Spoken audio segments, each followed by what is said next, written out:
الله أكبر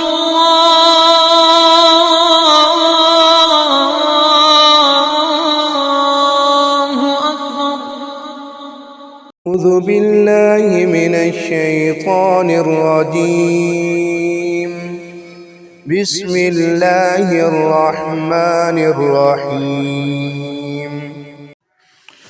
السلام علیکم ورحمۃ اللہ وبرکاتہ.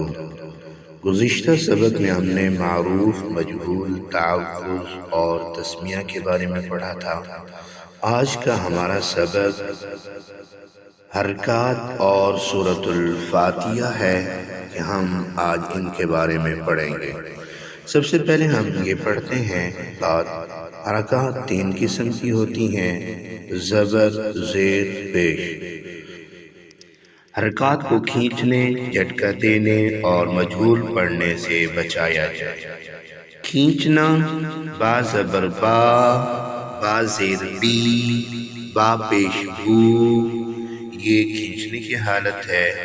اور جھٹکا دینا: با زبر با، با زیر بی، با پیش بو. اور مجہول، کل بھی ہم نے مجہول کے بارے میں پڑھا تھا. مجہول کہتے ہیں لفظ کو غیر مخرج سے ادا کر با زیر بی کی جگہ با زیر بے اور با پیش بو کی جگہ با پیش بو.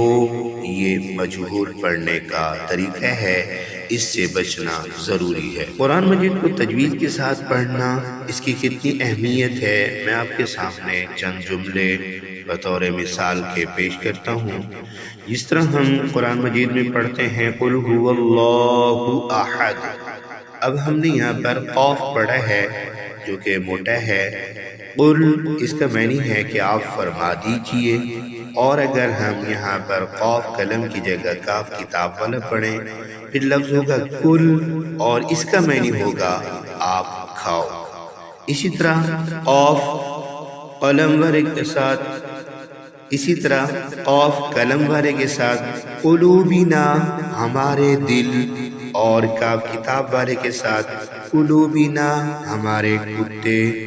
اسی طرح الحمد تمام تعریفیں، الحمد تمام اہانتیں. تو یہ جو ہے تلفظ کے تبدیل ہونے سے معنی کتنا تبدیل ہو جاتا ہے، آپ کو ان چند مثالوں سے یقیناً سمجھ آ گئی ہوگی. آج ہمارا جو سبق ہے وہ ہے سورۃ الفاتحہ. ہم فاتحہ کی 4 آیات پڑھیں گے اور ان 4 آیات میں موٹے حروف صرف اور صرف را ہے، اس کے علاوہ کوئی موٹا حروف نہیں ہے. را جب اس کے اوپر زبر یا پیش آ جائے اس کو موٹا کر کے پڑھتے ہیں. اس کے علاوہ اور 7 موٹے حروف ہیں انشاءاللہ جس کا ذکر آپ کل سنیں گے. تو آج ہم اپنے سبق کی طرف چلتے ہیں، ادا کیجئے گا. بسم اللہ الرحمن الرحیم.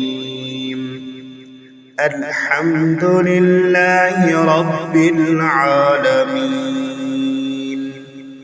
الرحمن الرحیم.